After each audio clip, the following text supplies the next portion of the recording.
Olá, meu amigo, minha amiga, tudo bem? Seja bem-vindo a mais uma aula sobre teoria geral da administração.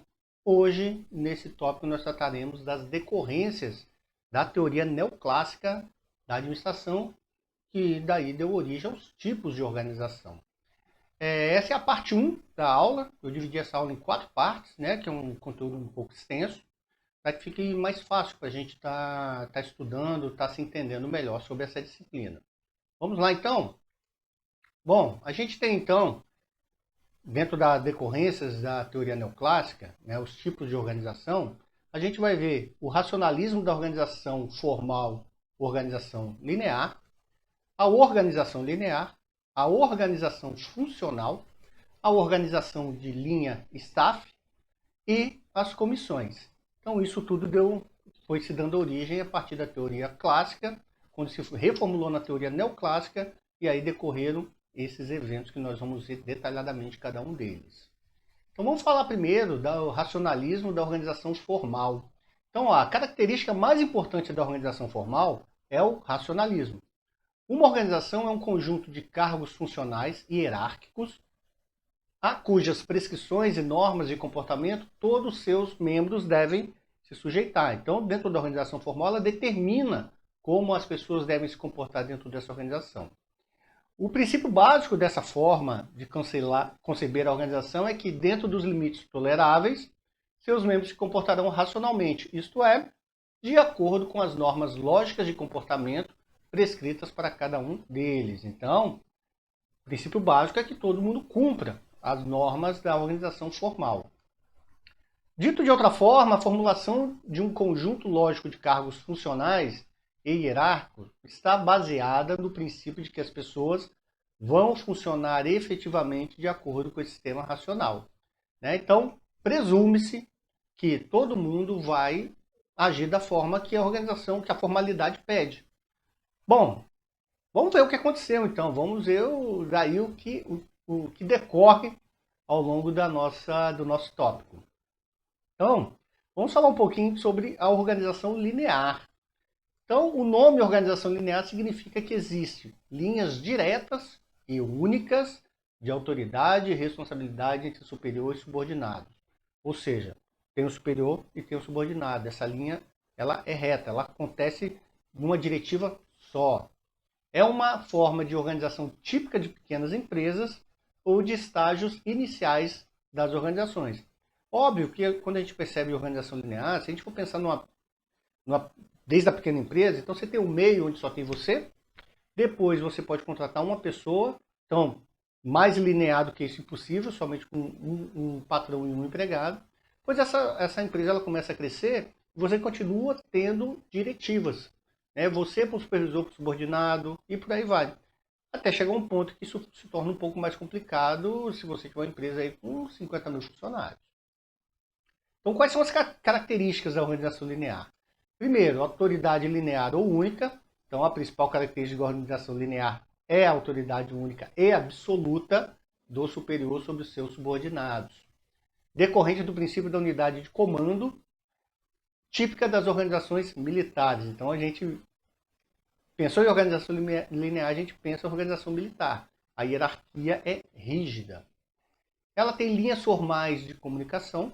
Então, as comunicações entre o órgão ou cargos na organização são feitas unicamente através de linhas existentes no organograma. Então, isso não tende a não mudar. Ela tem a centralização das decisões. Se a hierarquia é rígida, então você tem um comandante, então realmente vai estar centralizado as comunicações, né? E as decisões.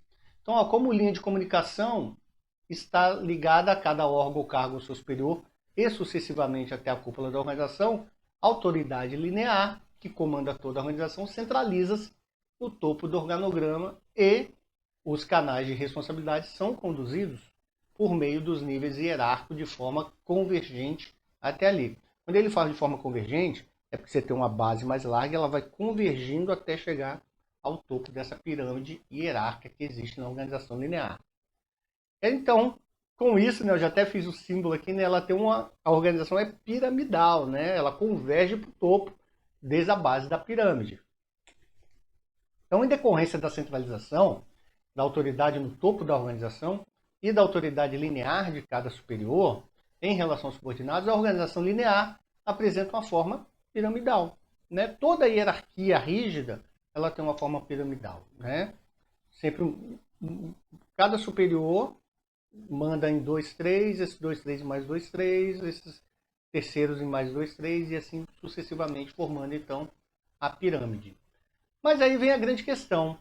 Tem vantagem? Tem vantagem. Então vamos ver quais são as vantagens da organização linear.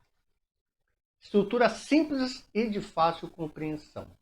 Então, devido ao pequeno número de órgãos ou cargos, a cúpula apresenta apenas um órgão ou um cargo centralizador. E o subordinado só se relaciona formalmente com o seu superior. Então fica muito fácil de entender o seguinte: quem é meu chefe? Eu sei exatamente quem é meu chefe, eu sei exatamente quem é o chefe do meu chefe e por aí vai. Então aqueles organogramas das empresas, né? Quando é uma estrutura linear, ela traz lá bonitinho, né? Quem manda em quem e a quem você deve procurar caso você necessite de alguma ajuda. Clara delimitação das responsabilidades dos órgãos e uma notável precisão de jurisdição. Ou seja, você sabe até onde você pode mandar e o que você não pode fazer.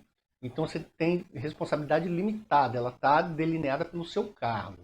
Então nenhum órgão ou cargo intervém em área alheia, de modo que as atribuições e responsabilidades são claramente definidas e limitadas.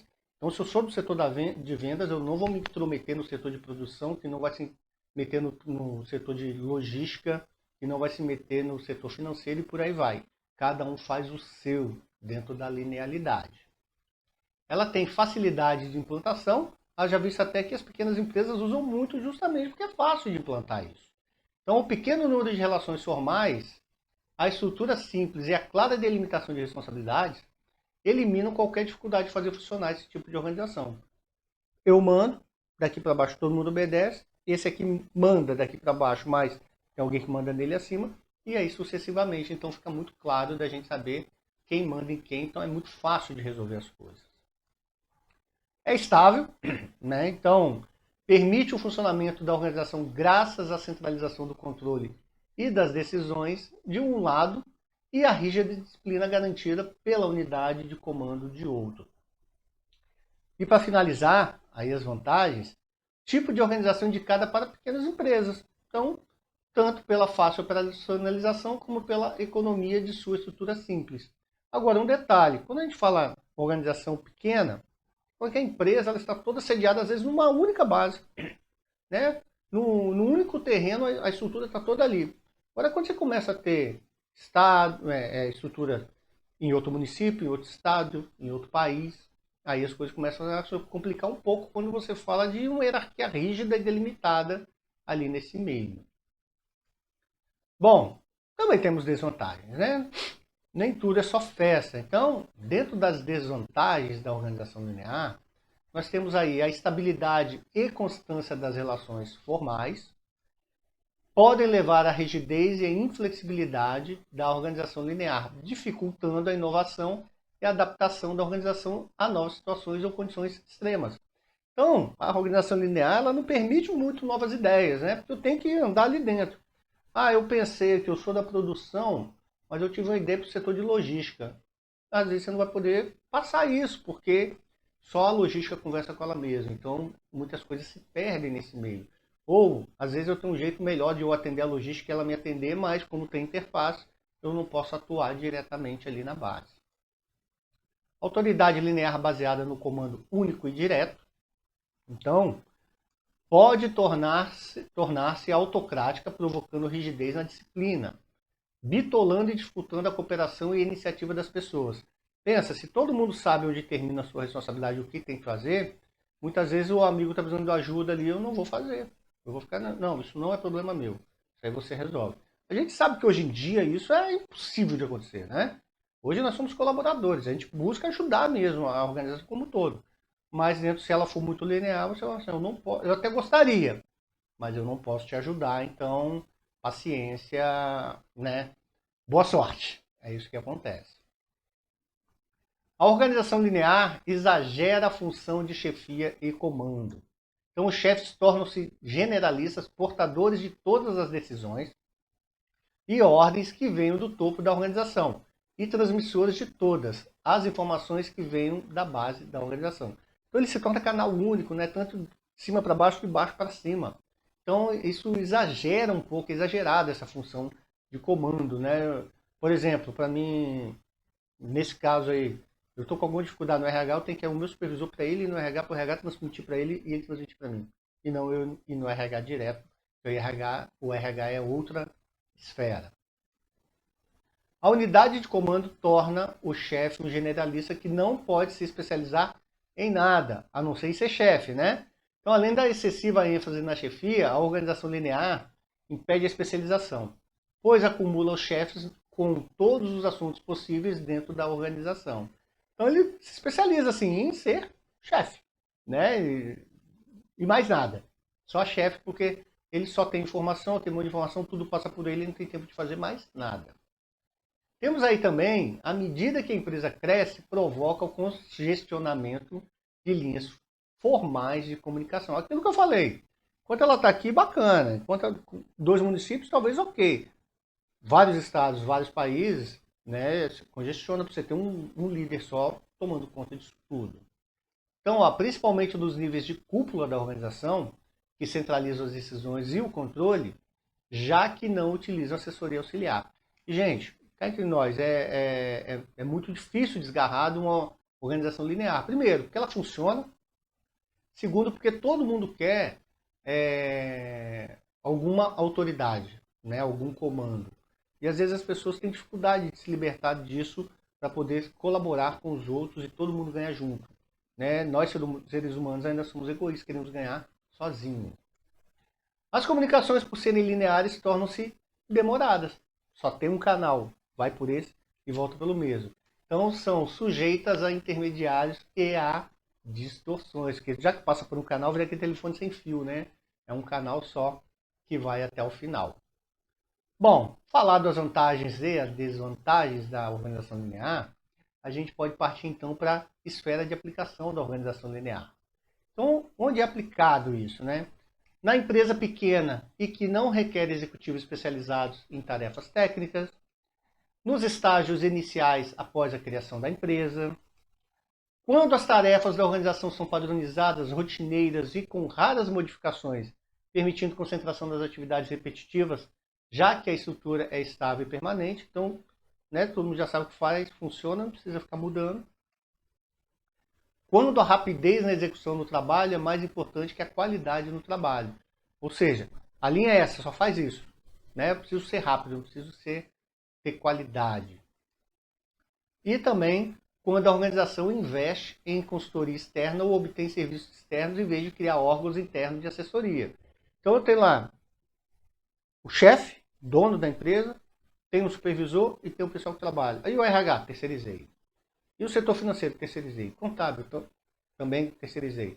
Então aí, às vezes, eu não preciso muito, né? Você não precisa ter vários departamentos e várias linhas trabalhando para você.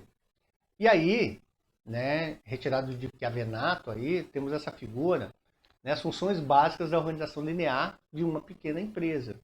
Então a gente tem lá os níveis hierárquicos. E aqui nesses níveis hierárquicos, deixa eu ver se eu consigo apontar aqui para vocês, para ficar mais legal da gente bater um papo. Então a gente tem uma empresa industrial, onde lá em cima tem a cúpula, né, o chefe da empresa. E depois a gente tem aqui no primeiro nível, produção, vendas e finanças. Depois tem o segundo nível com mais algumas funções. E depois, né, dentro da linearidade. E depois eu tenho mais e mais e mais. Então isso representa as funções básicas na organização linear de uma pequena empresa. Então você vê que a pirâmide ela começa, né? Daqui para lá mais, daqui para lá mais. Então a gente vê que dentro da organização linear, o que mais predomina é a hierarquia, a linha de comando, a linha de comunicação e que ninguém pode fazer muito além da sua autoridade e responsabilidade, porque é muito pré-determinado aquilo que tem que se fazer. Bom, galera, essa aqui então foi a primeira aula de decorrências da teoria neoclássica. né? Vai ter a parte 2, 3 e 4 ainda. Então espero que você tenha gostado, espero que você acompanhe. E a gente pode se encontrar aí. Não deixa lá de se inscrever no canal, dá um like, deixa seu comentário, porque a ideia aqui é fazer para você e que você possa cada vez mais estar colaborando com a gente para poder estar trazendo uma coisa melhor para você também. Fica aqui o meu abraço. Tchau, tchau. Até mais, galera.